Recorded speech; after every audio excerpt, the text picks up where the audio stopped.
రాష్ట్ర వ్యాప్తంగా సంచలనం సృష్టించిన మంచిర్యాల జిల్లా Kyathanpalli municipality chairman vice chairman ఎన్నిక రేపు జరగనుంది.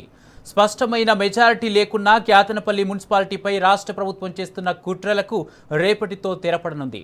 హైకోర్టు తీర్పు నేపథ్యంలో రేపటి ఎన్నిక సందర్భంగా అధికారులు అన్ని ఏర్పాట్లు చేస్తున్నారు. ఇదే అంశానికి సంబంధించి మరింత సమాచారం ప్రతినిధి ఉమేష్ అందిస్తారు.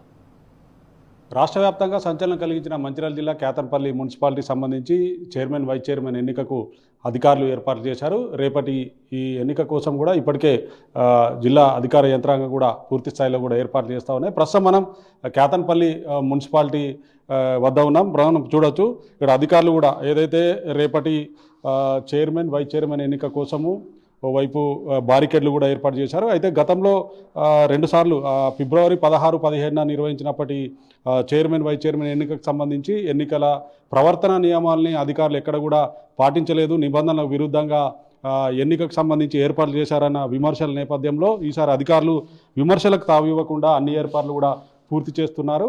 క్యాతనపల్లి చైర్మన్ వైస్ చైర్మన్ ఎన్నికకు సంబంధించి ఉత్కంఠకు రేపటికి తెరపడనున్నది. ఫిబ్రవరి 16వ తేదీకి సంబంధించి చైర్మన్ వైస్ చైర్మన్ ఎన్నికకు సంబంధించి ఏదైతే బీఆర్ఎస్ సిపిఐ కూటమికి సంబంధించిన కౌన్సిలర్లు క్యాతనపల్లి మున్సిపాలిటీకి సంబంధించి 22 వార్డులలో 14 వార్డులు బీఆర్ఎస్ సిపిఐ కూటమి అభ్యర్థులు గెలుపొందారు. 7 ఏదైతే కాంగ్రెస్ కౌన్సిలర్ గెలుపొందారు, మరొకటి ఇండిపెండెంట్ స్థానం కైవసం చేసుకునే మొత్తంగా ఓవైపు బీఆర్ఎస్ సిపిఐ కూటమికి స్పష్టమైన మెజార్టీ ఉన్నప్పటికీ కూడా కావాలని కాంగ్రెస్ ఏదైతే ప్రజా తీర్పుకు వ్యతిరేకంగా అటు మంత్రి వివేక్తో పాటు కాంగ్రెస్ ప్రభుత్వం కూడా క్యాతనపల్లి మున్సిపాలిటీ చేజిచ్చుకోవాలనే కుట్రలతోటి ఇవాళ గత నెల ఫిబ్రవరి 16, 17వ తేదీన జరిగినప్పటికీ ఏదైతే ఎన్నికకు సంబంధించి వాయిదా వేయడం జరిగిందని, అలాగే ఏదైతే 17వ తేదీన జరిగినటువంటి చైర్మన్ వైస్ చైర్మన్ ఎన్నికకు సంబంధించి బీఆర్ఎస్ సిపిఐ కూటమికి చెందిన మహిళా కౌన్సిలర్ల పట్ల కాంగ్రెస్ కౌన్సిలర్లు దౌర్జన్యపూరితంగా వ్యవహరించారంటూ కూడా ఏదైతే బీఆర్ఎస్ సిపిఐ కూటమికి చెందిన మహిళా కౌన్సిలర్లు కూడా ప్రెస్ మీట్లో కూడా వాళ్ళంతా కూడా కన్నీటి పర్యంతం అవుతూ కూడా వెల్లడించడం జరిగింది. ఫిబ్రవరి 16తో పాటు 17వ తేదీన మున్సిపల్ కార్యాలయానికి వస్తున్నటువంటి బీఆర్ఎస్ శ్రేణులను పోలీసులు అడ్డుకున్నారు. అయితే ఏదైతే ఓన్లీ కేవలం బీఆర్ఎస్ సిపిఐ కూటమికి చెందిన కౌన్సిలర్లను మాత్రమే అనుమతిస్తామనడంతో అటు బీఆర్ఎస్ మాజీ ఎమ్మెల్యే బాల్క సుమన్తో పాటు అలాగే ఆ రోజు ఏదైతే ఈ ఎన్నికకు సంబంధించి ఇన్ఛార్జిగా వ్యవహరిస్తున్నటువంటి ఆశోబాద్ ఎమ్మెల్యే కోవలక్ష్మితో పాటు పలువురు బీఆర్ఎస్ శ్రేణులు కూడా పోలీసులకు సంబంధించి వాళ్ళకు ఏదైతే పోలీసులకు పెట్టినటువంటి ఆంక్షలకు సంబంధించి ఒప్పుకొని కేవలం కౌన్సిలర్లకు మాత్రమే ఏదైతే మున్సిపల్ కార్యాలయానికి ఫిబ్రవరి 17వ తేదీన మున్సిపల్ కార్యాలయానికి పంపించడం జరిగింది.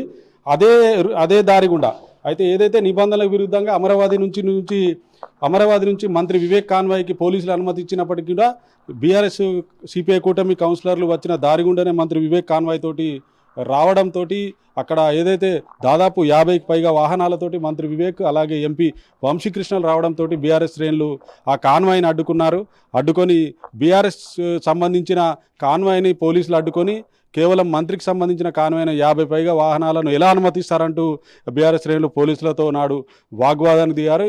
అయితే ఏదైతే శాంతియుతంగా బీఆర్ఎస్ శ్రేణులు వాగ్వాదం దిగడంతో ఓవైపు అటు ఏదైతే ఆ ఫ్లైఓవర్కి సంబంధించి జాతీయ రహదారి పక్కన ఉండేటువంటి వందలాది మంది కాంగ్రెస్ కార్యకర్తలు నాయకులు పెద్ద ఎత్తున కూడా బీఆర్ఎస్ శ్రేణుల వైపు దూసుకొచ్చి రాళ్ల దాడికి పాల్పడ్డారు. ఈ రాళ్ల దాడికి సంబంధించి కూడా పలువురు ఏదైతే బీఆర్ఎస్ నాయకులపై కూడా పోలీసులు అక్రమంగా లాఠీచార్జీ చేయడం జరిగింది. ఓవైపు కాంగ్రెస్ నాయకులు రాళ్ల దాడికి పాల్పడ్డా కూడా అటు మాజీ ఎమ్మెల్యే బాల్క సుమన్తో పాటు 25 మంది బీఆర్ఎస్ నాయకులపై పోలీసులు రామకృష్ణాపూర్ పోలీస్ స్టేషన్లో అక్రమ కేసులు నమోదు చేశారు. క్యాతనపల్లి ప్రజలు స్పష్టమైన ప్రజా తీర్పును ఇచ్చినప్పటికీ కూడా ఏదైతే 14 మెజార్టీ స్థానాలు బీఆర్ఎస్ సిపిఐ కూటమి గెలుచుకున్నప్పటికీ కూడా కేవలం 7 స్థానాలు గెలుపొందిన కాంగ్రెస్ పార్టీ అక్రమంగా ప్రజా తీర్పును కాలరాసే విధంగా ఇవాళ క్యాతనపల్లి మున్సిపాలిటీకి చేజిచ్చుకోవాలనే కుతంత్రంతో 16వ తేదీన ఫిబ్రవరి 16, 17వ తేదీన ఏదైతే ఎన్నికకు సంబంధించి కావాలనే వాయిదా వేయడం జరిగిందంటూ కూడా బీఆర్ఎస్ శ్రేణులు పెద్ద ఎత్తున కూడా ఆగ్రహం వ్యక్తం చేశాయి. దీనికి సంబంధించి కూడా రాష్ట్ర వ్యాప్తంగా కూడా సంచలనం కలిగించింది. దీని ఘటనకు సంబంధించి కూడా ఈ ఎన్నికకు సంబంధించి బీఆర్ఎస్ పార్టీ హైకోర్టు కూడా వెళ్ళడం జరిగింది. హైకోర్టు 3 వారాల్లోగా క్యాతనపల్లి సంబంధించి అలాగే రాష్ట్ర వ్యాప్తంగా ఉన్నటువంటి ఇబ్రహీంపట్నంతో పాటు ఖానాపూరు, క్యాతన్పల్లి 3 మున్సిపాలిటీలకు సంబంధించి ఏదైతే 3 వారాల్లోగా ఎన్నిక నిర్వహించాలంటూ ఎన్నికల కమిషన్ ఆదేశించింది. అయితే 3 వారాలు పూర్తయినప్పటికీ కూడా ఎన్నికల కమిషన్ ఎటువంటి చర్యలు కూడా తీసుకోలేదు. దీంతో మళ్ళీ ఏదైతే హైకోర్టుకు వెళ్తామంటూ బీఆర్ఎస్ పార్టీ స్పష్టం చేసిన నేపథ్యంలో హడావుడిగా ఎన్నికల కమిషన్ ఈ ఎన్నికకు సంబంధించి శనివారం రోజు ఏదైతే ఏప్రిల్ 4వ తేదీన ఎన్నిక నిర్వహించాలంటూ కూడా ఏదైతే ఎన్నికల కమిషన్ ఆయా జిల్లా కలెక్టర్లను ఆదేశించింది. దీనికి సంబంధించి కూడా ఇప్పటికే అధికారులు కూడా రేపటి ఎన్నికకు సంబంధించి అధికారులు అన్ని ఏర్పాట్లు కూడా పూర్తి చేశారు. గతంలో ఎన్నికల ప్రవర్తన నియమాలకు విరుద్ధంగా కూడా ఏదైతే అధికారులు క్యాతన్పల్లి మున్సిపాలిటీకి సంబంధించి కూడా ఎక్కడ కూడా కనీస సౌకర్యాలు కల్పించలేదు. ఏదైతే లోపల కూడా బారికేడ్లు ఏర్పాటు చేయలేదు. అక్కడ ఏదైతే లోపలికి మీడియాను కూడా అనుమతించకపోవడం పట్ల కూడా తీవ్ర విమర్శల పాలైన అధికారులు ఈసారి ఏదైతే అటువంటి విమర్శలకు తావివ్వకుండా కూడా అన్ని ఏర్పాట్లు కూడా పూర్తి చేస్తున్నారు. ఏదైనప్పటికీ కూడా దాదాపు 45 రోజుల ఉత్కంఠ తర్వాత రేపు క్యాతన్పల్లి మున్సిపల్ ఎన్నిక జరగనున్న నేపథ్యంలో సర్వత్రా కూడా జిల్లాలో ఉత్కంఠ నెలకొన్నదని చెప్పవచ్చు. ఇది ఇక్కడ తాజా పరిస్థితి. వీడియో జర్నలిస్ట్ శ్రీనివాస్తో ఉమేష్ టీ న్యూస్ మంచిర్యాల.